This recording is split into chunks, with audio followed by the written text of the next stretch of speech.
Right. How are we doing, everyone? Thank you so much for being here. I know it's late in the day, or maybe early in the day, depending on where you're at. I know we have a few people all over the world.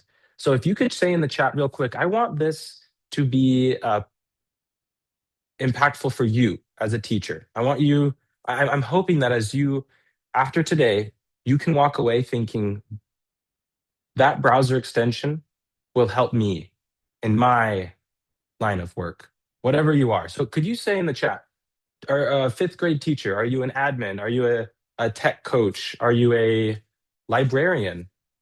I just want to get a feel for who we have in the room here, and then we can kind of talk about how the extension can help you. Because the truth is, I hope you'll see that the extension can help anyone, any educator, anywhere they are, which is one of the big things.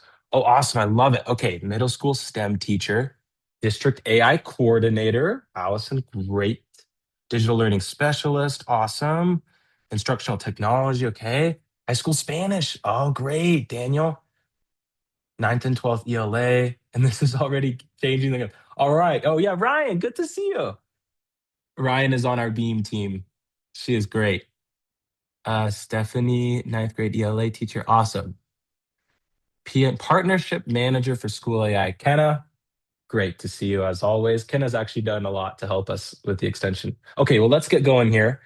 By the way, Nick or someone else, if could you monitor the chat, and if there are questions, just pause and stop me because I will not be able to see those. Okay, so here, let me start out with the extension. First off, if you do not yet have the extension, SchoolAI browser, or you could, yes, if you go to Chrome Web Store, we are compatible on any web store. So Edge, any Chromium-based browser. So Edge, Google Chrome, obviously, Arc. So if you just go to the Chrome Web Store and type in School AI, there we are. Um, and just click Add to Chrome. Then it will take you to this little onboarding page. You'll go through the sign in, sign up process, and then you'll be ready to go. And once you do that, School AI will be in every tab you are. So right here is this our little icon. There's a simple show hide button on the top right. You can hide it and you can show it. So if you don't want to use it for whatever reason, just hide it, and then it will not appear on all websites. But then as soon as you show it, it will appear on all websites you're on. Okay, so that's the basic stuff there. Now, there are three big things that the School AI browser extension can do. One is chat. It is uh, your AI sidekick on any page you're on. So you can be on a Google Doc, and you could be. So you see right here. Oh, it is a little okay. Good evening. How can I help? It has context of the Google Doc page you're on, so you can just chat about it. Summarize this in 6 words in a pirate voice. I could do the same thing here. I'm on 9 events that led to the Civil War. Uh, what are those 9 events? Bullet points, please. Ice battles ahoy, grit, glory, heart. Nice. The Winter Olympics. That's cool. That's great. Okay, I love it. Oh, there you are. Compromise of 1850. So then it streams in. What are those 9 events? Awesome. And then you can access your chat history there. So this is your AI sidekick, your co-teacher that's always with you with whatever page you're on. And it even goes into pages that require a login. So for instance, we have an Instructure account. We work with, let's see, we can work with any LMS by simply using the HTML on the page. So for instance, if I have right here, a lot of these are just tests, so they don't make much sense. But you can imagine, so if I'm on this page, it now can read this data. Uh, what? So let's see, 0 points. Oh, what is the most common assignment? on this page. And you see AP US history. It's referencing all of the data on this page. Math jokes for fifth graders. It appears the most times. And indeed, math jokes for fifth graders does appear a lot. Okay, so it has reference. It can reference all, it could even reference your Gmails. I won't go into my Gmail, but it can pull the text from emails you're looking at. It is your AI co-teacher, your co-pilot, anywhere you are. That's the first thing. The second thing is with writing feedback. We excel in this area. And because of that, we even have a whole writing analysis tab. You'll see these recommended actions. These are recommended because it knows you're on a Google Doc. But so these are the three. These are the same three in the writing analysis. So we have three things you can do: summary feedback, inline comments, and revision history viewer. You can also access them through the quick links. So if you just hover over the extension, you see those same three recommended actions: revision history viewer, summary feedback, and inline comments. So let's go to the first one, revision history viewer. This pops open a view that lets you, and real quick, it feels like, oh, I was zoomed out. It felt a little small. This lets you see exactly how the student wrote it. So you see right here, I have 4 pastes. I spent 2 minutes on this with 77 edits.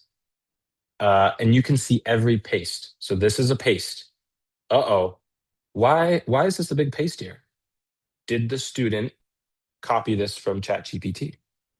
Right? So this is what you can use it for. And then you can even just press play and you see it like goes through and shows you how they typed. So this gives you much more finite details than Google's revision history. Their revision history just gives you big blocks. And it doesn't give you so it gives you all of these, but how did exactly they write it? Ours gives you the finite details that allows you to jump right to the paste counts and see, okay, did they use AI to write this? These also really help. If you hover over this, it'll tell you the authors. So if they had another student write it, tells you the total number of edits, the total time it took for them to write this, and then the paste count. So a quick scan to see, did the student actually write this? A second thing we can do is provide summary feedback, which is a big block at the top. So if I go to summary feedback and I'm in here, so I select my grade level. You only have to do it once. Grading strictness, lightweight. Yeah, let's do it lightweight. Generate feedback for the student work. It's referencing the document. I can go in and add, let's see. So SchoolAI, this is, okay, my rubric. So here's it has my thesis, organizational structure, 20 points, content and support. And this rubric is now going to be the source that it references on when providing that feedback. Also, don't mind this. We know that you all want to go import from Google Drive. There are some difficulties that we're experiencing. So this is still under development. I should have hid this feature before I demoed, but just know that we're trying to work on that. So you don't have to go download it from Google Drive and re-upload. Okay, so then it will upload this rubric. And now when I generate this feedback, it's going to reference that rubric. So what it's going to do is it streams in, this is the feedback, and it gives a score because I uploaded that rubric. If you didn't upload a rubric, there wouldn't be a score because it doesn't know what to base it off of. Okay, so great. This looks great. I can go in and edit it. So your introduction effectively establishes the topic. Oh, that's too big of a word. I don't use that word very often, so I'm going to delete it. And then you can go in, and once it looks good, you can click either copy all. You can copy an individual block. So I'll expand this to show you as individual blocks, and that this is based on my rubric. And then once you like it, you can just simply click add to document. And oh, that's right.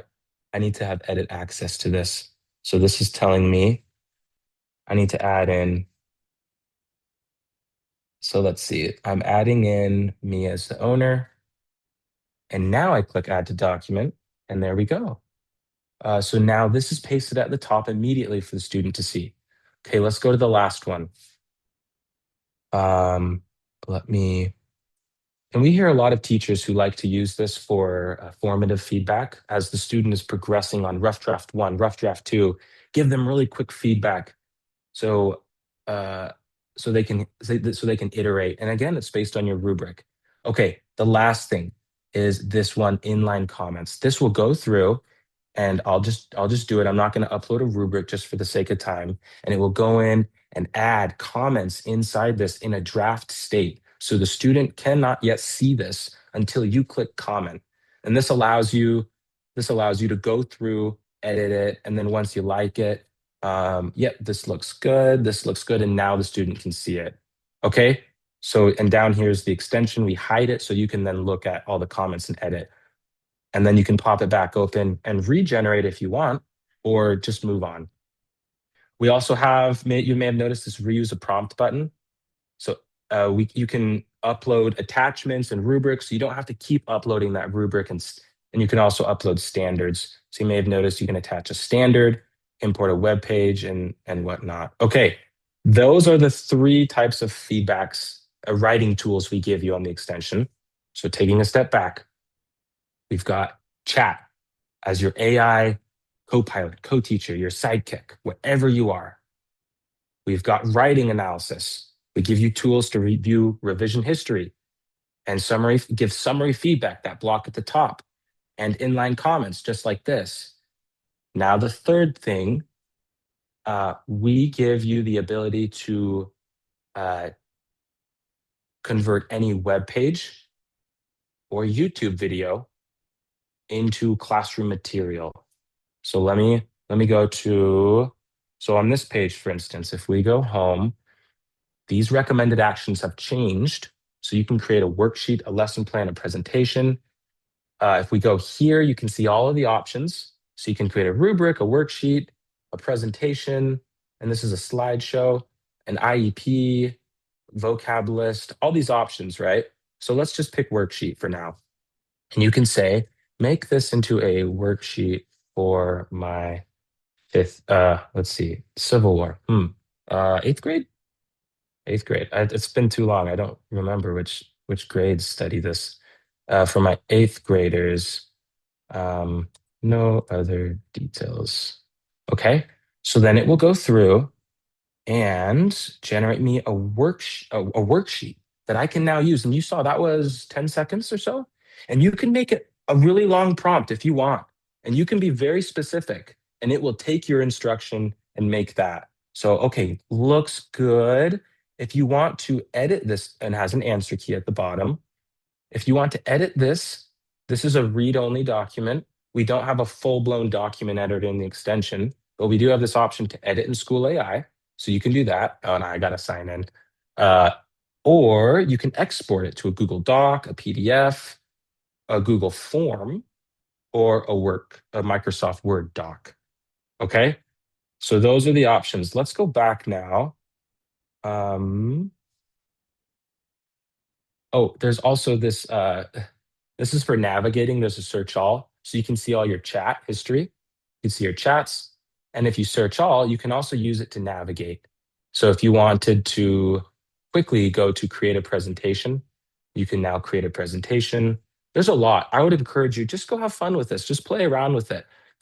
This home page, it'll take you home. This will have a lot of what you need. For again, these are all the create resources. While I'm here, you see a content adaptation. You can also adapt the content. So you can translate it from one language to another, or you could level it. So we could take this website or a YouTube video or any page. You could do anything. Remember, I could level this whole page.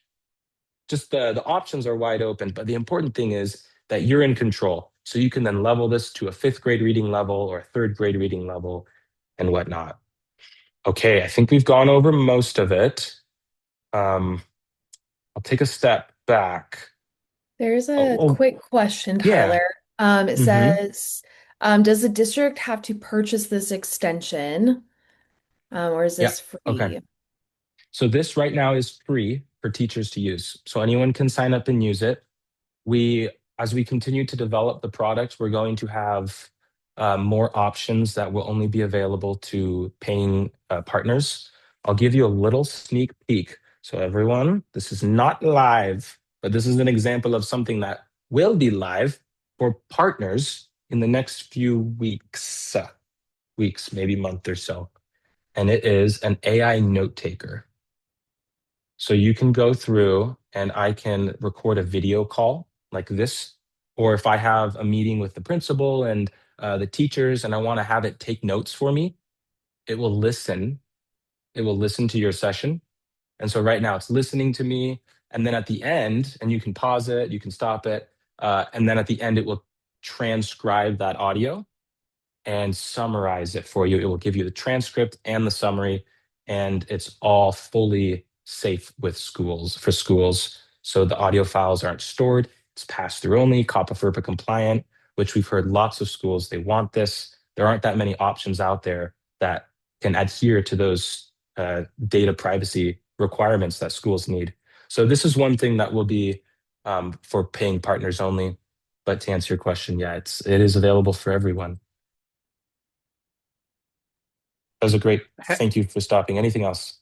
Yeah, there were some other questions here. Yeah. One of them was, does it show you Oh. students leaving and entering the documents, like if they go Ah, to yeah. another screen or anything like that?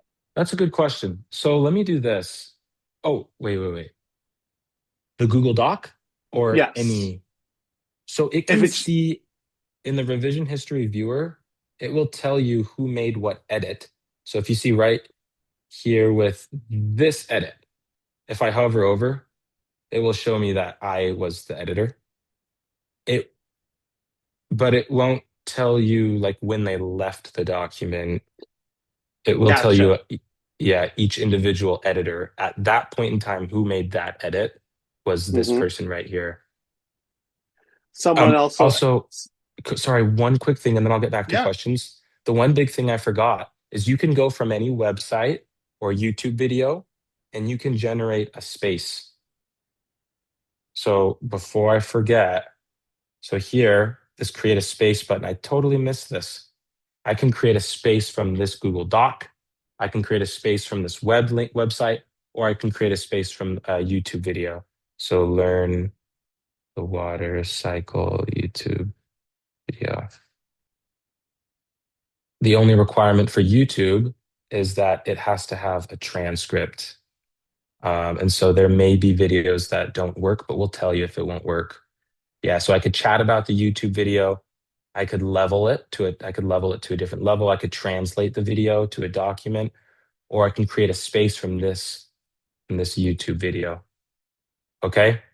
And I can create a presentation from the YouTube video. So right here, I can create a presentation. Okay. Sorry, I didn't want to miss anything. Okay. Next question, Nick. yeah. This is a suggestion, I guess maybe more than a question. Add a feature to detect if the student was working on multiple browsers or clicking in and out of their essay. Some are now typing their AI answers rather than copying and pasting Ah, them. yeah. Okay, that's a good point. There are certain limitations that we can or can't have. In order to capture that type of data, we would need to have a student extension that listens to all of their activity, and that would require a lot of thought. We don't want to be overly big brother on that type of stuff. Now, I'm not saying we can't do that. We probably could. There are other ways that you can detect that, though. If the student is looking at a big block from ChatGPT and they type and they do not delete, is that normally how we type? No, no. We usually type delete. There's a ratio of additions to deletions that would be defined as a natural typing speed or typing cadence.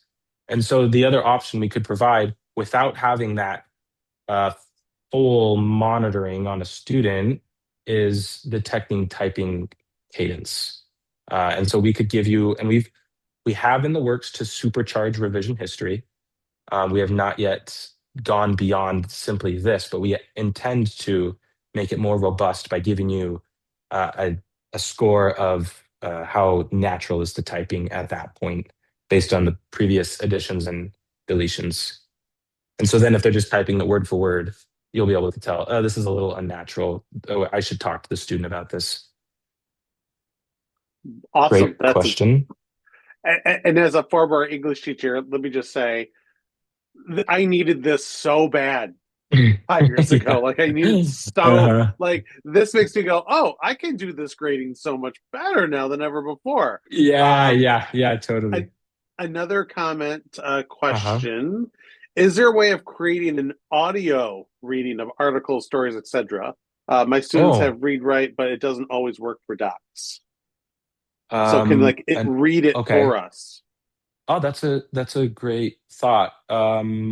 We could do that. We don't yet have that ability. Now, again, I assume this would not be with a student extension. This would be like creating an audio file that you can then give to your students. Yeah, Ryan asked the question. Ryan, do Oh, you want great. to Okay. unmute and ask it to make sure we get it right? Yeah, I guess I was thinking about my students, including my Hmm. ESL kids who are speech to text and they need the audio versions Yeah. of like digital PDFs or web pages with Mm, articles, things like that. yeah. I love that. Would you hope to give them an audio file, or would you hope that they have their own extension and they just press like a read button and it'll just read it for them, whatever's on their page?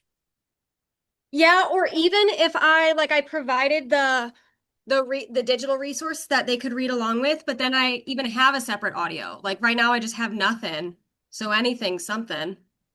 Okay, yeah. So at the very least, having some way to go from this web page to create me an audio file, and you could have it in different languages even. That would be That's very interesting. Um, on that note, we intend to mesh, continue to develop more features that are in sync with the web app. And the web app application, like as in app.schoolalai.com, this has something called power-ups. And so power-ups, at some point, you could have a audio file creator power-up. And so we could leverage that same power-up from the extension wherever you are. So then you can reference, okay, create me an audio file power-up, and it would then use that same functionality. We've talked about making a podcast generator using this power up. That I don't think it yet exists, uh, but the idea is flashcards. Create me a flashcard. Okay, that's a great suggestion. I'm glad we are recording this. We'll put that in the feature requests. So thank you so much. Another great question here is when you mentioned a student extension, is there any thought to one that has the ability for students to use the summary and inline comment feature so they could use it to help them Yeah. as they work on an assignment writing piece? Totally. Totally. Yeah. So we haven't fully flushed out a student extension. If we're going to do an extension for students, we have to do it right. That means we have to have monitoring in place. We have to have red alerts. We have to have the whole thing. And that would be a bigger build. Now, there are quick wins. So the short answer is yes. Uh, you would, as the teacher, would be able to set up, you'd be able to upload a rubric. The student would then be able to reference the same rubric that you're using and get inline comments or summary feedback. And then they wouldn't have to depend on you to go in and actually give them that feedback. They could do it as they write. We definitely do intend on doing that. Exactly how or when, that remains open. Probably in the next few months. Yeah. I love doing these because I get to learn and get inside information with everyone else. Oh yeah. I had no Yeah, yeah, idea. I yeah. was like, that does sound amazing. Yep, yep, And then yep. Stephanie We says have I heard use that. spaces for the writing feedback too. Yeah, using Yeah. spaces to create them and to allow Hmm. students to get that feedback when they're ready to get that feedback is a great Yeah. alternative to having an extension at the moment too, Stephanie. So great suggestion. Yeah. Yep, yep. That is a great suggestion. Okay. Are there any other questions? Will there be another PD following this one soon? We are going to have tons of resources rolling out over the next few weeks to dive even deeper. Don't hesitate to jump into our community, Yep. community.schoolai.com. We will have information there. I have links to one pagers and documents, and Yeah. we will continue to do more of these digital events so that we can give you guys all the information you need. Also, this will be recorded and we will share this out so that Yep. this goes to everyone to watch over and Yep. over again. But the best way that you can learn to use this is to play with it. It's the Yeah. best way to really see all of the things that it can do. So please dive in.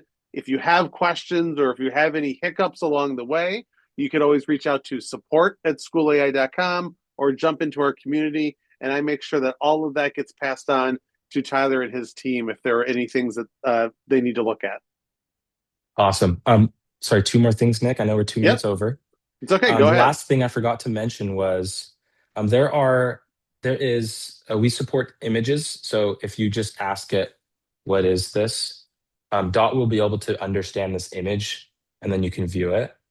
There is also, let's say you're looking at something and we don't support that, or it's not as good of a file type. You can take a screenshot. It takes a screenshot of your screen, wherever you are, and you can ask it, what do you see? For you, it could be a student's work. It could be an image of a little thing they made on Canva, right? And then you can take a screenshot and say, or maybe it's an image of the student's work. Then you're able to say, provide feedback on this student writing. We had a teacher who had a student in Spanish with really, with a handwritten Spanish. Take a screenshot of the screen and say, please give them feedback based on this rubric. And it did. So then it's able to see your screen. Last thing, because you're all here, we've put in a few Easter eggs. I haven't showed anyone this, but because you're all here, if you type in do a barrel roll, it'll do a barrel roll. Okay. So we have two others. I'm not going to tell you. But that was just a little fun thing that we've added. So, gotta trying to keep you all on your toes. Okay, that's it for me. Thank you everyone so much. I'm happy to answer any more questions on here or offline. Just feel free to email me or Nick. Awesome. Well, and last thing, Tyler, someone Jermaine here just said this has really Yeah. changed my life as a teacher. So I mean, Awesome. Good to hear. Take that as like an amazing step for and pass it on to the team. And again, everyone, this will all be shared out. So look forward to your email. It'll also be posted on the community. It'll be for all my champions. It'll be in the product folder. And again, if you want easy access to all of these things, go ahead and join schoolai.com/champion to join the program. And we can really show you all the cool things we have coming forward. So any chance to great ESL students to learn. Also, some of the things on there, the feedback, it does do text to voice, text to speech. Yes. So you could actually click on that and it would read it out for you. So I know that can be kind of tough to see on the screen there, but it is there. You can also hit the space bar, correct, Tyler? Yeah. And talk to it. Is it not space bar or is it just the clicking the microphone? You might just have to click it. We can add that though. So Okay. allow while visiting the site, testing, 1, 2, 3, and then it processes that and puts it in. Yeah, that's a really good call out. Yeah, there's so many things on this. I forget all it can do. So thank you for calling that out. No, that's okay. It just, I know for me, again, as a person about accessibility and inclusion, like those are the things that are a game changer, especially as a teacher. Sometimes your brain works faster than your mouth can keep up with when it comes to getting your ideas out. So thank you to everyone for taking the time. We really appreciate it. I know it's a Thursday night and we all have things to do.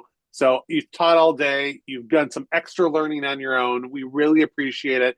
And it is just the beginning. This isn't the end. This is just the beginning of all the things that are going to be happening here. So I want to thank all of you guys again for taking the time to be here. Tyler, thank you. It's the end of your day and you hung out to get this done. I really appreciate it. Tori, thank you all the way from Texas as well, taking the time to help out with this. And everyone that attended, thank you. Again, I'm Nick Provenzano, the community manager. Find me in the community and have a great rest of your night. Thanks, everyone.